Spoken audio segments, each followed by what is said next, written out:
Question आपका topic है, इसमें हम लोग कुछ क्वेश्चन लेके चलेंगे, ठीक है। और इस क्वेश्चन को सॉल्व करने का क्या अप्रोच होगा हम लोग इस वीडियो में कवर करेंगे, ठीक है। तो आपके पास ये देखिए दो क्वेश्चन है, ठीक है। इन दोनों क्वेश्चन को सॉल्व करना है। तो इक्वेशन का क्वेश्चन सॉल्व करने के लिए हम आपको क्या बताए थे, पहले उसका बेसिक समझ लीजिए।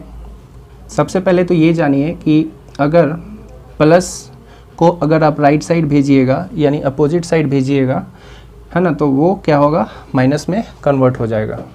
और इसी माइनस को अगर आप रिटर्न इधर लाइएगा, वापस लाइएगा, तो वो प्लस बन जाएगा, ठीक है। ये आप जानते हैं और इसको याद भी रखना चाहिए आपको।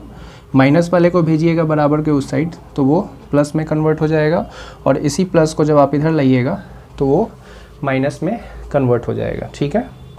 फिर आपका मल्टीप्लाई का जो साइन है वो अपोजिट साइड जाता है तो वो डिवाइड में कन्वर्ट हो जाता है, और इसी डिवाइड को जब आप इधर लाते हैं, लेफ़्ट साइड में लाते हैं, ठीक है, तो वो इनटू में कन्वर्ट हो जाएगा।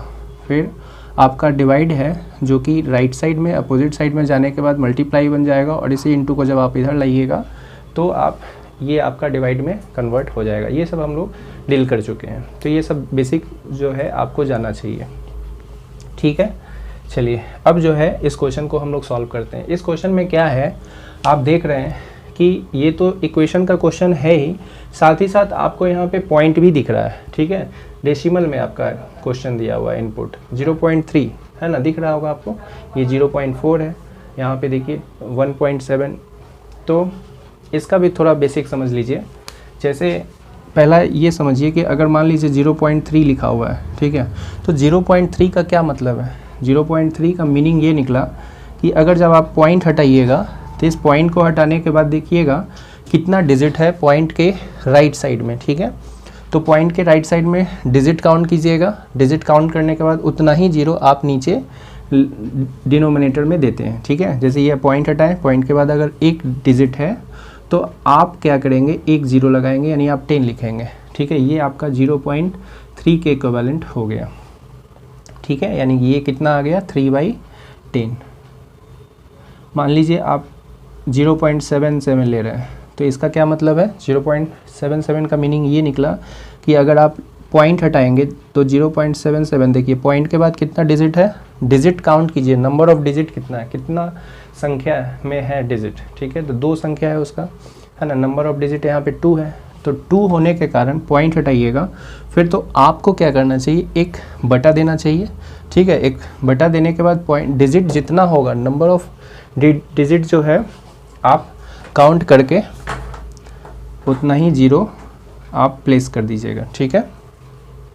पॉइंट हटाएं, 2 डिजिट काउंट किए, उतना ही जीरो जो है आप क्या किए, नीचे लगा दिए, ठीक है। तो ये आपका डेसिमल का कुछ बेसिक था जो कि जानना चाहिए आपको। अब हम लोग क्वेश्चन में आते हैं। क्वेश्चन क्या है आपका, 0.3 × 6 - x = 0.4 × x + 8, ये आपका क्वेश्चन है। तो इसको सॉल्व करने के लिए क्या करना चाहिए आपको, देखिए आप चाहें तो पॉइंट में भी इसको बना सकते हैं, जैसे 0.3 × 6 करके भी आप इसको सॉल्व कर सकते हैं, है ना। लेकिन बेटर आपके लिए ये होगा कि आप ये जो आपका डेसिमल है उसको आप हटा दीजिए, रिमूव कर दीजिए, ठीक है। तो आप जब डेसिमल हटाएंगे तो 0.3 को आप लिख सकते हैं, क्या बोलिए, पॉइंट हटाएंगे तो नीचे आप 10 लिख सकते हैं। पॉइंट के बाद एक डिजिट, देखिए पॉइंट के बाद एक डिजिट था तो एक ज़ीरो पड़ा, ठीक है। तो इसको आप लिख दिए 3/10। उसके बाद आपका ब्रैकेट में जो टर्म है आप उसको लिख दीजिए 6 - x, है ना।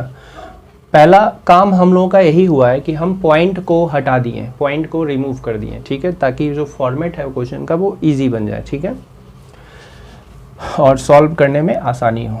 तो 0.4 को आप लिख सकते हैं, पॉइंट हटाएंगे आप तो नीचे लिखेंगे 10, पॉइंट के बाद एक डिजिट है, अगर यहाँ पे 2 डिजिट होता तो 2 जीरो देते नीचे, ठीक है। तो एक डिजिट होने के कारण एक ज़ीरो आप लिखें, उसके बाद इन ब्रैकेट आप x + 8 लिख दीजिए, ठीक है। चलिए अब क्या है कि अगर टर्म्स में क्या है, कटने वाला टर्म अगर आपको मिलेगा तो उसको काट दीजिएगा। जैसे कि यहाँ देखिए 3/10 है ये। देखिए एक चीज़ और समझ लीजिए कि अगर 0.3 है लिखा हुआ, ठीक है, तो पॉइंट के पहले जो होता है, पॉइंट हट गया है यहाँ से, अगर पॉइंट हट गया तो अब ये कन्वर्ट हो गया है पूरी तरह से 3 में, है ना। ये कन्वर्ट हो गया है 3 में। इसके पहले जो पॉइंट के पहले वैसे भी 0 का कोई वैल्यू कोई रोल नहीं होता है, ठीक है। तो ये पॉइंट हट चुका है, अब ये 3/10 है, ठीक है। इस चीज़ को याद रखिएगा। एक बात और याद रखिएगा कि जब भी आप इक्वेशन को सॉल्व करेंगे तो इक्वेशन को सॉल्व करने के लिए आपको इम्प्लाई का साइन लगाना चाहिए या फिर आपको और लिखना चाहिए, ठीक है। या हिंदी में आपको या लिखना चाहिए, ठीक है।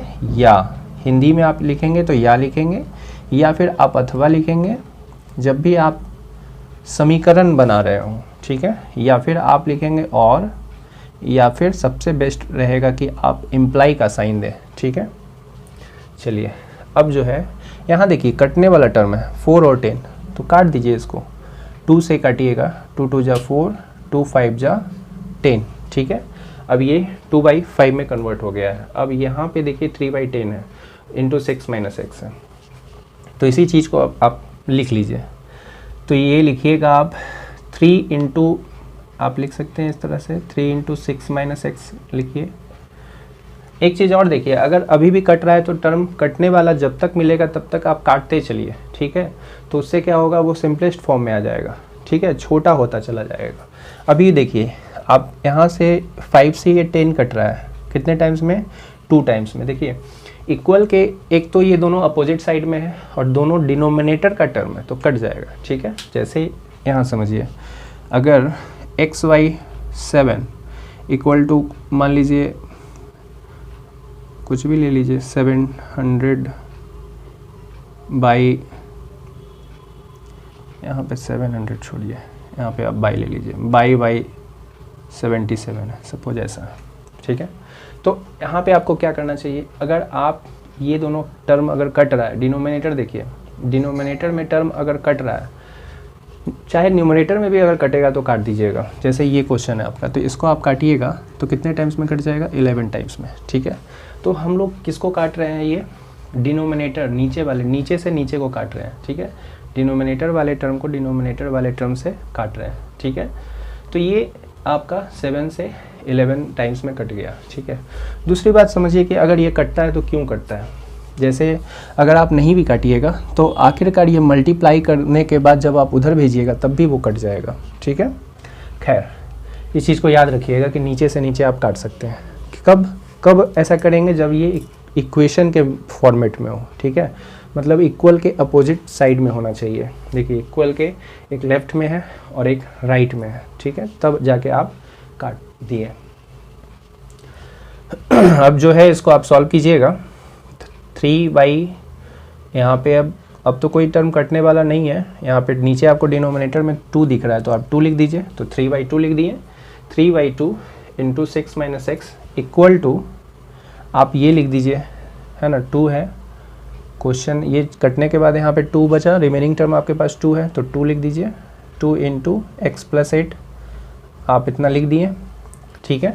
अब उसके बाद आपको क्या करना चाहिए, अब देखिए इसके बाद जो रूल है वो आप जानते हैं। इस चीज़ को फिर से आप समझ लीजिए कि अगर क्वेश्चन मतलब x/y, इसकी जगह a b ले लेते हैं, a/b इक्वल टू अगर c/d अवेलेबल मिले आपको, ठीक है, कि a/b बराबर अगर c/d मिले तो इसका मतलब क्या है, यहाँ पे आप क्रॉस मल्टीप्लाई कर सकते हैं, ठीक है। यहाँ से क्रॉस मल्टीप्लाई कीजिएगा तो आप क्या लिखिएगा, a into D, AD is equal to B into C यानी BC, ठीक है। AD is equal to BC, ऐसा आप कर सकते हैं। कब, यहाँ पे जब देखिए ये फ्रैक्शन के रूप में आपको अवेलेबल मिले तब, ठीक है, न्यूमरेटर बाय डिनोमिनेटर के फॉर्म में आपको गिवन हो तो आप यहाँ पे क्रॉस मल्टीप्लाई इसको कहा जाता है। क्या कहा जाता है, क्रॉस मल्टीप्लाई, यानी ये आपका क्रॉस मल्टीप्लिकेशन सिस्टम से a इंटू डी हो गया, ठीक है। यहाँ देखिए क्रॉस किया गया है, a को d से मल्टीप्लाई किया गया है, फिर इक्वल का साइन लगा दिया गया, फिर b इंटू सी किया गया, ठीक है। तो यहाँ भी आपको फ्रैक्शन दिख रहा है, कैसे, ये तो आपका न्यूमरेटर बाय डिनोमिनेटर है ही, बट यहाँ नहीं है तो इसके नीचे आप 1 तो आप मान ही सकते हैं ना, इसके नीचे आप 1 है ना ले सकते हैं। अब इसको आप मल्टीप्लाई कीजिएगा, क्रॉस मल्टीप्लाई ऐसे, तो 1 इंटू, है ना, ये वाला टर्म हम आपको क्या बताएं कि d इंटू ए किया जाता है ना, ये आपका क्रॉस होता है। तो आप इसी तरह से 1 इंटू ऊपर वाला, यहाँ का जो डिनोमिनेटर वाला टर्म है, यहाँ का जो डिनोमिनेटर वाला टर्म है RHS का, वो न्यूमरेटर वाले टर्म से मल्टीप्लाई हो जाता है ना। तो आप इसको मल्टीप्लाई कीजिएगा तो आप कितना लिखेंगे बोलिए, और लिखिए यहाँ पे, या फिर इम्प्लाई भी साइन दे सकते थे। इक्वेशन जब भी सॉल्व कीजिएगा साइन ज़रूर दीजिएगा, इम्प्लाई साइन दीजिएगा या फिर और लिखिएगा। तो 1 का मल्टीप्लाई जब आप ऊपर वाले टर्म से करेंगे तो नंबर देखिए 1 का मल्टीप्लाई आप चाहे जिससे भी करें, 1 इंटू ए क्या होता है, ए होता है। 1 का मल्टीप्लाई आप 7 से कीजिएगा तो क्या हो जाएगा, 7 हो जाएगा। ठीक है, कहने का अर्थ है कि किसी भी नंबर को अगर आप 1 का मल्टीप्लाई करते हैं तो वो आपका एज इट इज़ वही नंबर आ जाता है ना, वो नंबर सेम बना रहता है। तो 1 का मल्टीप्लाई जब आप इससे कीजिएगा तो ये आप सेम टू सेम वैसे ही लिख दीजिएगा। तो आप लिखिएगा क्या, 3 इंटू 6 माइनस एक्स लिखिएगा। आप चाहें तो यहाँ से सॉल्व भी कर सकते थे, 3 6 या 18 भी डायरेक्टली लिख सकते थे, 3x भी लिख सकते थे। ठीक है, चलिए वो हम नेक्स्ट लाइन में हम लोग कर लेंगे। तो 1 का मल्टीप्लाई आप जब किए तो आप लिख दिए, फिर आप यहाँ पे देखिए यहाँ 2 का मल्टीप्लाई किससे होना चाहिए, इसका जो डिनोमिनेटर टर्म है वो न्यूमरेटर टर्म से मल्टीप्लाई हो जाएगा। तो 2 2 जा 4, देखिए यहाँ वाला ये b इंटू सी होता है ना, क्रॉस मल्टीप्लाई 2 इंटू 2 है ना, 2 2 जा 4 और इंटू एक्स प्लस 8। तो आप लिखिएगा क्या, 2 2 जा 4 इंटू एक्स प्लस 8। ठीक है, अब आपको इसको सॉल्व करना आता है, कैसे कीजिएगा, 3 इंटू 6 कीजिएगा तो कितना हो जाएगा बोलिए, 3 6 जा 18। फिर 3 का मल्टीप्लाई आप x से कीजिएगा तो माइनस का 3x हो गया, फिर इक्वल टू 4 इंटू आप x कीजिएगा तो 4x हो जाएगा। फिर 4 इंटू आप 8 कीजिएगा, देखिए यहाँ पे जो भी टर्म है ब्रैकेट के अंदर है ना, वो बाहर वाले टर्म से मल्टीप्लाई हो जाता है, इस चीज़ को याद रखिएगा। जैसे अगर a into B plus minus C अगर ऐसा लिखा हो, ठीक है, तो आपको यहाँ पे क्या करना चाहिए, a का मल्टीप्लाई आप b से करेंगे, यहाँ जो आपका है ना बाहर में जो टर्म है उसका मल्टीप्लाई आप b से किए, a का मल्टीप्लाई b से जब आप करेंगे तो a भी लिखेंगे, फिर आपका प्लस माइनस जो भी आपका क्वेश्चन में लिखा हो है ना वो लिख देंगे। फिर a का मल्टीप्लाई आप c से करेंगे तो आप लिखेंगे a इंटू सी यानी कि ac। ठीक है, तो उसी तरह से आप जो है 4 का मल्टीप्लाई आप करेंगे यहाँ पे x से, 4x हो गया। 4 का मल्टीप्लाई फिर 8 से करेंगे तो 4 8 जा कितना होगा, 32। ठीक है, उसके बाद आपको क्या करना चाहिए, जितना जो भी आपका x वाला टर्म है x से रिलेटेड जो भी टर्म है ना, उसको यानी वेरिएबल टर्म जो भी है आपके पास, आप उसको एक साइड में ले आइए है ना, लेफ्ट साइड में ही लाइए, ज़्यादा बेटर होगा। तो ये आपका 4x क्या है बोलिए, ये आपका वेरिएबल टर्म है जो कि आपका लेफ्ट साइड में आ जाना चाहिए है ना। उसके बाद जो भी कांस्टेंट टर्म होता है उसको आपको अपोजिट साइड में भेजना चाहिए, यानी राइट साइड में भेजना चाहिए। ठीक है, तो ये आप 4x को इधर ला रहे हैं तो आप क्या लिखेंगे बोलिए, अच्छा ये आपका 3x आप पहले लिख दीजिए, इस 3x को यहाँ लिखने के बाद ये जो आपका 4x है वो लेफ्ट साइड में आ गया तो आप माइनस 4x लिखेंगे, उसके बाद इक्वल टू का साइन लगाइए। फिर आप ये जो आपका 32 है इस 32 को यहाँ लिख दीजिए। उसके बाद जो भी देखिए ये नंबर वाला टर्म है आप उसको उधर भेज देते हैं है ना। कांस्टेंट टर्म जो भी है उसको आपको अपोजिट साइड में रखना है, यानी RHS में रखना है, राइट साइड में रखना है।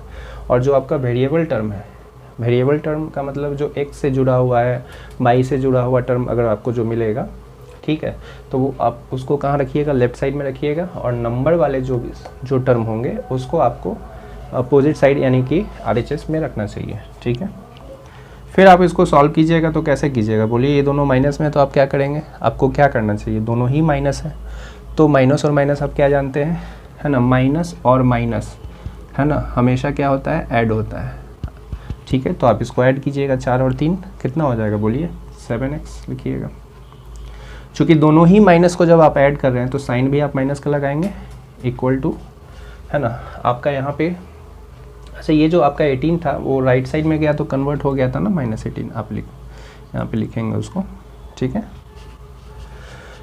अब जो है आप इसको घटा दीजिए, 32 - 18 करेंगे तो कितना आएगा, तो आप घटाइएगा 14। ठीक है, 14 आ गया। ये घटने के बाद अब आपको क्या करना चाहिए, देखिए ये आप चाहें तो 7 से डायरेक्टली यहाँ पे 2 टाइम्स में इसको काट सकते हैं। ठीक है, तो 7 2 जा 14 होता है ना, तो आपका आंसर आ गया -x इज इक्वल टू कितना आया, आप जो है यहाँ पे लिख सकते हैं -x इज इक्वल टू 2, ठीक है। यहाँ से देखिए अगर आप चाहें तो यहाँ से यहाँ काट सकते हैं, अब नहीं भी अगर आप नहीं काटना चाहेंगे तो आपको ये 7 उधर चला जाएगा, राइट साइड में जाएगा तो डिवाइड में कन्वर्ट हो जाएगा। हम बताए थे आपको जो मल्टीप्लाई होता है वो डिवाइड में कन्वर्ट हो जाता है। तो यहाँ काटिए चाहे यहाँ पे डिवाइड में ला के काटिए, बात तो बराबर है ना। ये 7 यहाँ पे आ गया, 7 से फिर 14 2 टाइम्स में वैसे भी कट जाना था, ठीक है। अब देखिए ये -x का वैल्यू आया है ना कि x का, तो आप जो है इसको आंसर नहीं लिखिएगा। आपको क्या करना चाहिए, उस ये जो माइनस है उसको राइट साइड में भेजना चाहिए, ठीक है। तो माइनस को उधर भेजिएगा तो -2 हो जाएगा, तो आपका आंसर जो है आ चुका है। ये आपका आंसर है x इज इक्वल टू -2, ठीक है। चलिए इसको आप नोट डाउन कीजिएगा। आप चाहें तो इसको वेरीफाई भी कर सकते हैं कि आपका आंसर सही है कि नहीं है। तो इसके लिए आपको x के प्लेस पे -2 रख देना चाहिए, तो -2 रखिएगा, है ना। तो उससे क्या होगा, आप उसको वेरीफाई कर पाएंगे। देख लीजिए रखें, यहाँ पे -2 रखिएगा। यहाँ पे देखिए आपका जो LHS वाला टर्म है वो क्या है, इसको जो है हम लोग वेरीफाई भी करते हैं। LHS में जो टर्म है आपका क्या है बोलिए, 0.3 इंटू 6 माइनस का x, ठीक है। तो 0.3 इंटू 6 माइनस x का वैल्यू आप क्या लाए हैं, -2 लाए हैं। तो आप माइनस एक तो क्वेश्चन वाला, उसके बाद आंसर मतलब -2 वैल्यू है आपका x का, तो आप लिख दीजिएगा। फिर आप जो है इसको सॉल्व कीजिएगा। हालांकि ये सब करना नहीं है, बट हम आपको समझाने के लिए बता रहे हैं, ठीक है, आपके इजी अंडरस्टैंडिंग के लिए। तो ये कितना हो जाएगा, देखिए माइनस इंटू माइनस क्या हो जाएगा, प्लस हो जाएगा। तो प्लस यानी 6 + 2 कितना हो जाएगा बोलिए, 6 और 2 जोड़िएगा तो 8 हो जाएगा। फिर 8 इंटू ये आपका 0.3 है, 0.3 इंटू 8 कीजिएगा, ठीक है। उसके बाद जो है आपका ये आंसर कितना आ गया, आप चाहें तो यहाँ से पॉइंट हटा सकते हैं, नहीं तो रहने दीजिए। 8 × 24 24 आ गया, यानी 2.4 आ गया। तो ये किसके इक्विवेलेंट आया, ये LHS में आया, ठीक है। अब RHS में भी यही आना चाहिए, तो RHS में आप चेक कर लीजिए, है ना। 0.4 क्या है आपका टर्म, 0.4 इंटू x + 8, ठीक है, इक्वल टू आप जो है x का वैल्यू x के प्लेस पे -2 रखिएगा। तो लिखेंगे क्या, 0.4 इंटू -2, है ना, प्लस का 8। जब आप इसको सॉल्व कीजिएगा तो 8 में से 2 घटेगा तो 6 आएगा, और फिर है ना प्लस और माइनस रहता है तो क्या करते हैं हम लोग, घटाते हैं। घटाएंगे तो 8 में से 2 घट गया तो 6 आएगा। 6 का मल्टीप्लाई किससे कीजिएगा, 0.4 से कीजिएगा। तो कितना हो जाएगा, 6 × 4 = 24 यानी 24, और पॉइंट भी लगा दीजिएगा आप एक, ठीक है, साथ साथ। तो इससे क्या होगा, ये आपका आंसर आ गया, देखिए 2.4 = 2.4। तो अब जो है ये वेरीफाई हो चुका है, यानी ये जो है आप पुख्ता तौर पे कह पाएंगे कि ये आंसर आपका सही है।